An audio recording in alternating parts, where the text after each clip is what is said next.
మరోసారి భారత్ చేతిలో చిత్తుగా ఓడిపోయింది పాకిస్తాన్. ఆసియా కప్ సూపర్ 4లో టీమిండియా ఘన విజయం సాధించింది. వరుస ఓటములతో పాక్ జట్టుపై ఫుల్గా ట్రోలింగ్ మొదలైంది. సొంత ఆటగాళ్లపైన నిప్పులు చెరుగుతున్నారు పాకిస్తానీలు. మీరేం ఆటగాళ్ళరా అంటూ వారిపైన ఆగ్రహం వెళ్లగక్కుతున్నారు. ఎటు చూసినా కూడా పాకిస్తాన్కి తలవంపులు తప్పడం లేదు. పాకిస్తాన్ వాళ్ళకి అసలు పరువు ఎక్కడిది, పరువు పోవడానికి కానీ. సో పరువు పోయినట్టుగానే అక్కడి లోకల్ పబ్లిక్ కూడా, పాకిస్తానీ స్థానికులు, పాకిస్తానీ దేశస్తులు కూడా భావిస్తున్నారట. మీరేం ఆటగాళ్ళరా అంటూ పాక్ ప్రజలు మండిపడుతున్నారు. భారత్పై ఒక్క మ్యాచ్ కూడా గెలవకుండా ఏ మొహం పెట్టుకొని మళ్ళీ వస్తారంటూ సీరియస్ అవుతున్నారు. పాకిస్తాన్కు వస్తే చెప్పులతో కొడతామంటూ ఆగ్రహం వెలగక్కుతున్నారు. సోషల్ మీడియాలో ఫెయిల్యూర్ పాకిస్తాన్ ఇప్పుడు ట్రెండింగ్లో ఉంది. పాక్పై టీమిండియా కెప్టెన్ సూర్యకుమార్ సెటైర్లు విసిరారు. ఇకపై పాకిస్తాన్ మాకు ప్రత్యర్థి కాదు అన్నారు సూర్యకుమార్. ప్రత్యర్థి అని పిలిచే స్థాయిలో పాకిస్తాన్కు లేనే లేదన్నారు. 13-0-10-1 ఉన్న పాకిస్తాన్ను ప్రత్యర్థి అనలేమన్నారు. సో 13-0-10-1 తేడాతో పాకిస్తాన్తో మేము ఎలా పోల్చుకోగలుగుతామని చెప్పి ఆయన అంటున్నారు. రైట్, ఒకసారి సూర్యకుమార్ యాదవ్ కూడా మాట్లాడుకొచ్చారు. ఆయన ఏం మాట్లాడారో చూద్దాం. मैं एक्चुअली ये क्वेश्चन के ऊपर एक चीज़ बोलना चाहूँगा. मुझे ऐसा लगता है कि आप लोगों को ये क्वेश्चन पूछने बंद कर देना चाहिए अभी राइवलरी के ऊपर, बिकॉज राइवलरी मैंने तो स्टैंडर्ड राइवलरी एक ही बात है सर. कोई टीम अच्छा क्रिकेट खेले नहीं खेले, मेरे हिसाब से अगर दो टीमें 15-20 मैच खेल रही हैं और उसमें अगर 7 ऑल है या 8-7 से कोई आगे चल रहा है तो उसको अच्छा क्रिकेट खेलना बोलते हैं और उसको राइवलरी बोलते हैं. 13-0 10-1 मुझे पता नहीं क्या स्टैट है, but this is not a rivalry anymore. But yeah, I feel we played better cricket than them between 7-15 and also from bowling point of view. Sir, मैं actually ये question के ऊपर రైట్, ఇది కెప్టెన్ సూర్యకుమార్ యాదవ్ మాట్లాడుతున్న మాటలు. ఆయన ఏమంటున్నారంటే 13 మ్యాచ్లు ఆడితే 0 వాళ్ళు, 13 మేము గెలిచాం. 10 మ్యాచ్లు ఆడితే వాళ్ళు 1 మేము 9 గెలిచాం. దీన్ని రైవల్రీ అనకూడదు. వాళ్ళకు మాకు అసలు పోటీయే కాదు. ఆ పిచ్చి కుక్క పాకిస్తాన్ మాకు పోటీ ఏంటి? వాడు అసలు పోటీయే కాదని చెప్పి కొట్టిపారేస్తున్నారు సూర్యకుమార్ యాదవ్. నిజంగానే పాకిస్తాన్ ప్రజలు కూడా వీళ్ళందరికీ వెంటనే రాగానే, నాకు తెలిసి పాకిస్తాన్లో ఎవరైనా కనుక తెలుగు అర్థమయ్యే వాళ్ళు ఉంటే ఈ వార్త వినండి. మీ ప్లేయర్స్ రాగానే వారందరికీ మంచిగా తలా ఓ చెప్పుల దండ మెడలో వేసి వారందరినీ గాడిదల మీద ఊరేగించండి. వీళ్ళ ప్రవర్తన, వీళ్ళ పనితీరు, వీళ్ళ యొక్క ఆలోచన, వీళ్ళ బుద్ధి, వీళ్ళ మైండ్ సెట్ మారినట్టు అలా చేస్తేనే బెటర్ ఏమో. ఇక్కడ తప్పు చేసే వాళ్ళని కొన్ని చోట్ల ఈ రకంగానే ఊరేగిస్తూ ఉంటారు. వాళ్ళు తప్పు తెలుసుకోవడం కోసం మాత్రమే. సో వాళ్ళు తప్పు చేశారు. ఏం తప్పు చేశారంటే ఆట రాకుండా వచ్చి ఆడతామని చెప్పి మీ దేశం పరువు తీశారు. వచ్చి ఈడికి వచ్చిన తర్వాత వాళ్ళు ఏం పెద్దగా పొడవలేక సహనం కోల్పోయి భారత్తో మ్యాచ్ ఓడిపోతూ ఉంటే ఒకడు గన్ ఫైరింగ్ చేస్తాడు, ఇంకొకడేమో ప్లేన్ కుప్పకూలిపోయింది అంటాడు, ఇంకొకడు వచ్చి గొడవ పెట్టుకుంటాడు. వాడికి చేతగాక నిజంగా దమ్ము, ధైర్యం, చీము, నెత్తు లాంటిది ఇంకేదైనా ఉంటే ఆటాడికి వెళ్ళిపోందండి. ఆటాడి గెలవండి. అంతేగాని చచ్చిన పాములాగా ఎన్నిసార్లు చంపుతామని చెప్పండి. ఇంకా పాకిస్తాన్ని కూడా ఆల్రెడీ చచ్చిన పాము, దాన్ని ఇంకా చంపినా కూడా అది ఇంకా తోకాడిస్తూ బతికే ఉన్నానని చెప్తోంది. కానీ దానిలో జీవోత్సవం లేదు, కేవలం తోకాడుతోంది వెనకాల అంతే. తోకాడిపోయి నేను బతికే ఉన్నానని ఇండికేషన్ ఇస్తోంది. సో ఇప్పుడు పాకిస్తాన్ పరిస్థితి అలానే ఉంది. సో ఎవరైనా పాకిస్తాన్ ప్రజలు వెంటనే మీ ప్లేయర్స్ 11 మంది అక్కడ రాగానే ఆ 11 మంది ప్లేస్ ఆ కోచు లేకపోతే పీసీబీ మొత్తానికి, పాకిస్తాన్ క్రికెట్ బోర్డు మొత్తానికి మెడలో చెప్పుల దండలు వేయించి, పాకిస్తాన్ ప్రాంతంలో 4 ప్రావిన్స్లు ఉన్నాయి. ఖైబర్ పఖ్తూన్ఖ్వాలో ఒక మీటింగ్, సింధు ప్రావిన్స్లో ఒక మీటింగ్, పంజాబ్ ప్రావిన్స్లో ఒక మీటింగ్, బలూచిస్తాన్లో ఒక మీటింగ్. ఈ 4 ప్రావిన్స్లో మీటింగ్ పెట్టి చెప్పుల దండలు వేసి వారిని సన్మానించండి. ఆ నీచ్ కమిన్ కుత్తగానే వచ్చి గేమ్ ఆడంటారా, గేమ్లో గెలవంటారా అంటే చేతగాక మా ప్లేయర్స్తో గొడవ పెట్టుకుంటారు. భారతీయులతో చేతగాక ఆ బ్యాట్ను పట్టుకొని గన్ ఫైరింగ్ చేసినట్టుగా బిహేవ్ చేస్తారు. చేతగాక గొడవ పెట్టుకుంటారు. నిజానికి ఒక రకంగా సహనంతో కొంత సంస్కారబద్ధంగా ఉన్నాం కాబట్టి భారతీయ ప్లేయర్లు 11 మంది, అట్ ది సేమ్ టైం అటువైపునటువంటి భారతీయ ప్రజలు మొత్తం కూడా సైలెంట్గా ఉన్నారు. కానీ లేదంటే నిన్ననే ఆల్రెడీ నా మ్యాచ్లో మీరు గొడవ పెట్టిన తీరికి, మీరు గన్ ఫైరింగ్ చేసే విధంగా ఈ సింబల్ చూపించిన తీరికి వెంటనే ఈ పాటికి కాల్చి పడదోపాల్సింది. లేదంటే బట్టలు ఇప్పించి ఆ స్టేడియం అంతా, దుబాయ్ ఇంటర్నేషనల్ స్టేడియం మొత్తం కూడా పరుగులు పెట్టించాల్సింది. అరే ఆడలేక మధ్యలో తెరవన్నట్టు అక్కడ వాడు ఆడలేకపోతున్నాడు. ఏదో పిచ్చి చేష్టలు చేస్తూ ప్రవర్తిస్తున్నాడు. సో పాకిస్తాన్ ప్రజలు కూడా ఇప్పుడు ఆగ్రహంతో ఉన్నారు. కొంతమంది వెధవలు అనాలిసిస్ రూపంలో పాకిస్తాన్ మీడియా, ఇక్కడ మీడియా కాదు, వాళ్ళు అనాలిసిస్ చేస్తున్నామని చెప్పి దీన్ని విశ్లేషిస్తున్నామని చెప్పి అక్కడ వాళ్ళు ఏం చేస్తున్నారంటే భారత్ చేతబడి చేసిందట. ఇంకేం బడి చేయలే, చేతగాక మధ్యలో తరలంటే ఇదే చేతబడి చేసిందా? చేతబడి చేస్తే మ్యాచ్లు గెలుస్తారా?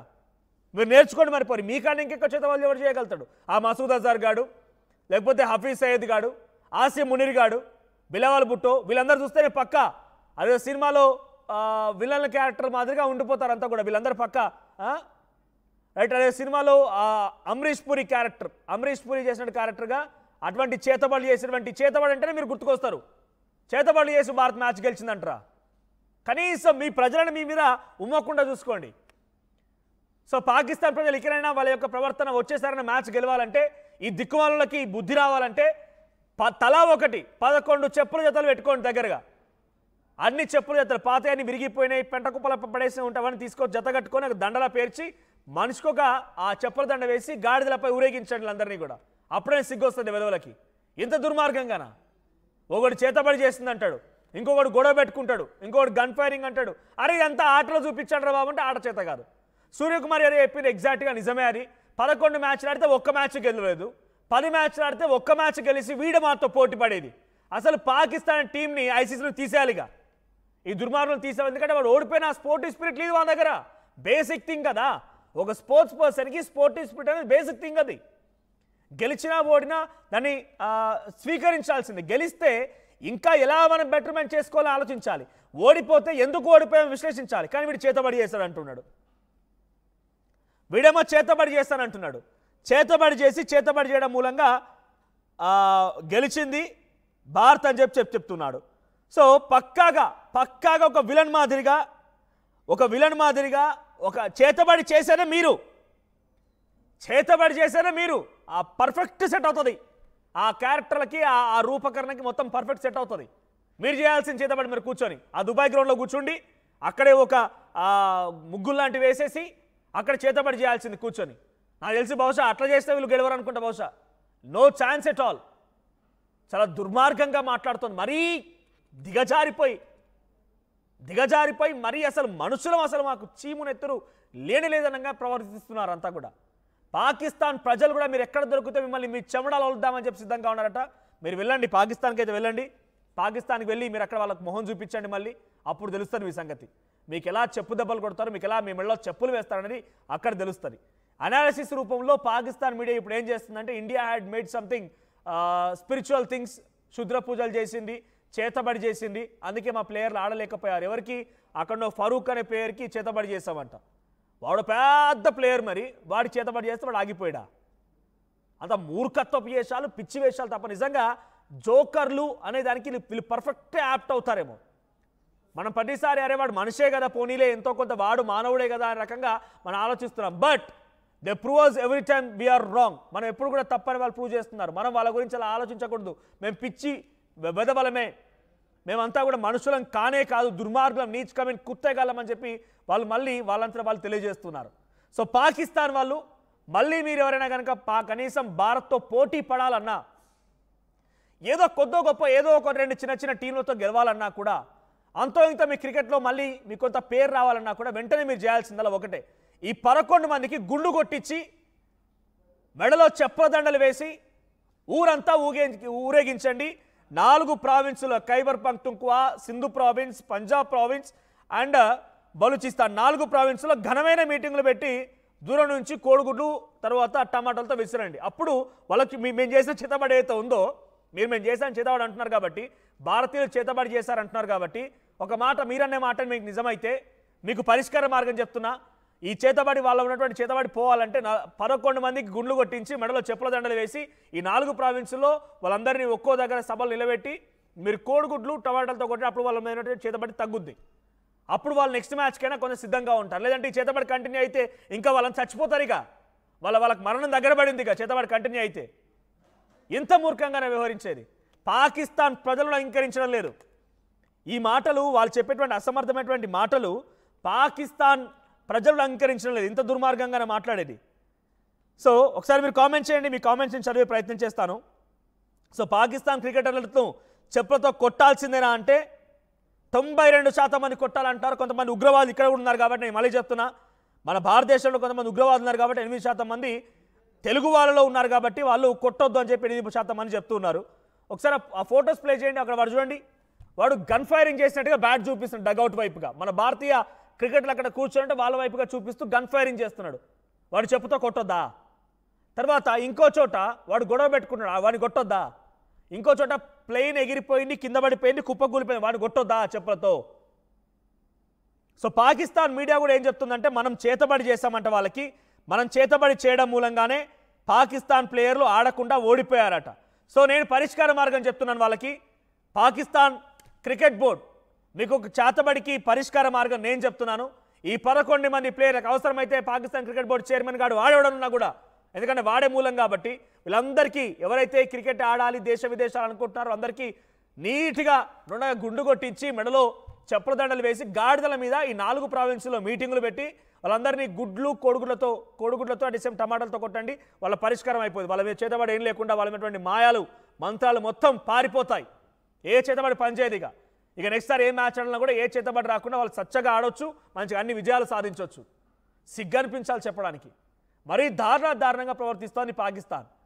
13 మ్యాచ్లు ఆడితే ఒక్క మ్యాచ్ గెలవలేదు, 10 మ్యాచ్లు ఆడితే ఒక మ్యాచ్ ముష్టి ఒక్క మ్యాచ్ గెలిచి వాళ్ళేదో విర్రవీగుతూ పిచ్చి పిచ్చిగా మాట్లాడుతున్నారు. ఫరూకీ, రఫూ వీళ్ళందరూ మాట్లాడే మాటలు అవన్నీ కూడా ఇంత దారుణంగానా? సేనేమైనా సూర్యకుమార్ యాదవ్ చెప్పిన మాట వాస్తవం. సో పాకిస్తాన్ అసలు మనకు పోటే కాదు, దేంట్లో పోటీ కాదు. పాకిస్తాన్ అసలు మనం ఒక దేశంగా కన్సిడర్ చూడగా ఆపేస్తే బెటర్ ఏమో. ఇంకా ఎవడైతే ఇక్కడ 8 మంది ఉగ్రవాదులు ఉన్నారు, 8% మంది, 7% మంది ఇంకా ఇక్కడ కండక్ట్ చేసిన పోల్లో 7% మంది ఇంకెవరైతే పాకిస్తాన్ ప్లేయర్స్కి సపోర్ట్ చేస్తూ పాకిస్తాన్కి సపోర్ట్ చేస్తున్న ఉగ్రవాదులు ఉన్నారో ఈ ఉగ్రవాదులను కూడా సేమ్ పరిష్కారం చేయాలంటే వాళ్ళను కంట కనిపెట్టండి. ఈ స్లీపర్ సెల్స్ని మన దగ్గరే ఉంటూ మన తెలుగు వాళ్ళు అయి ఉండి పాకిస్తాన్ సహకరిస్తున్న ఉగ్రవాదులు మొత్తం కూడా కంట కనిపెట్టండి. వాళ్ళు అంతు చూడకపోతే మనం కూడా ఇబ్బంది పడాల్సి వస్తుంది, మనం కూడా కొంత ఇబ్బంది పడే అవకాశం కూడా ఉంటుంది. సో తగు జాగ్రత్తలు తీసుకుందాం. సో మీ అభిప్రాయం ఏంటో కామెంట్ చేయండి. सर मैं एक्चुअली ये क्वेश्चन के ऊपर एक चीज़ बोलना चाहूँगा. मुझे ऐसा लगता है कि आप लोगों को ये क्वेश्चन पूछने बंद कर देना चाहिए अभी राइवलरी के ऊपर, बिकॉज राइवलरी मैंने तो स्टैंडर्ड राइवलरी एक ही बात है सर. कोई टीम अच्छा क्रिकेट खेले नहीं खेले, मेरे हिसाब से अगर 2 टीमें 15-20 मैच खेल रही हैं और उसमें अगर 7 ऑल है या 8-7 से कोई आगे चल रहा है तो उसको अच्छा क्रिकेट खेलना बोलते हैं और उसको राइवलरी बोलते हैं. 13-0, 10-1, मुझे पता नहीं क्या स्टैट है, but this is not a rivalry anymore. But yeah, I feel we played better cricket than them between 7 to 15 and also from bowling point of view. ఈసారి కూడా టైంకే కన్స్ట్రక్షన్ చేసాం, బిల్డింగ్ కూడా స్ట్రాంగ్ చేసాం, క్లయింట్స్ సాటిస్ఫై చేసాం, good will కూడా improve చేసాం. ఏం చేసామో కాదు, ఇంకేం చేయాలో ఆలోచించండి. ఇంకేం చేయాలి? పెయింటింగ్ ఇంకా వేయలేదు, మర్చిపోయారా? అన్నీ బాగానే చేస్తున్నాం, పెయింటింగ్ దగ్గర మాత్రం ఫెయిల్ అవుతున్నాం. లాస్ట్ టైం పెయింట్స్ కోసం పెద్ద కంపెనీ దగ్గరికి వెళ్తే వాళ్ళ థర్డ్ పార్టీ కాంట్రాక్ట్ని అసైన్ చేశారు. వాళ్ళ 8 months డిలే, 20% ఓవర్ బడ్జెట్ కూడా అయింది. ఈసారి తప్పు అస్సలు చేయకూడదు. పెయింటింగ్స్ విషయంలో పర్ఫెక్ట్గా ప్లాన్ చేయాలి. ఏం చేద్దాం? పెయింట్స్ అప్లై చేసేది ఒకరు, అప్లై చేసేది ఇంకొకరు, వీళ్ళందరినీ డీల్ చేయడమే పెద్ద హెడ్ఏక్. అయితే ఇంక మనమే పెయింట్లు వేసుకోవాలి. లేదా పెయింటింగ్ ప్రాసెస్ మొత్తం చేసిచ్చి ఒక పర్ఫెక్ట్ పార్ట్నర్ అన్నా ఉండాలి. టెక్నో పెయింట్స్ లాగా. టెక్నో పెయింట్సా? ఎస్, నాకు కూడా రీసెంట్గానే తెలిసింది. పెయింట్స్ తేవడం నుంచి గోడ మీద వేయటం వరకు మొత్తం ఒకే టీం చూసుకుంటుంది. మిడిల్ మ్యాన్ ఉండరు. So no quality loss. 5,000+ skill పెయింటర్స్తో 1,250+ corporate projects, 26,000+ government schools paint చేశారు. అది కూడా all over India. Wow, third parties కూడా ఉండరు కాబట్టి మనకు డెడ్ లైన్స్తో కూడా ప్రాబ్లం ఉండదు.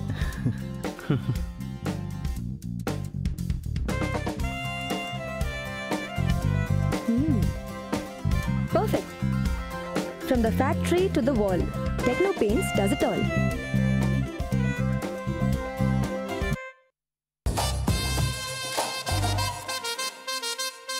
All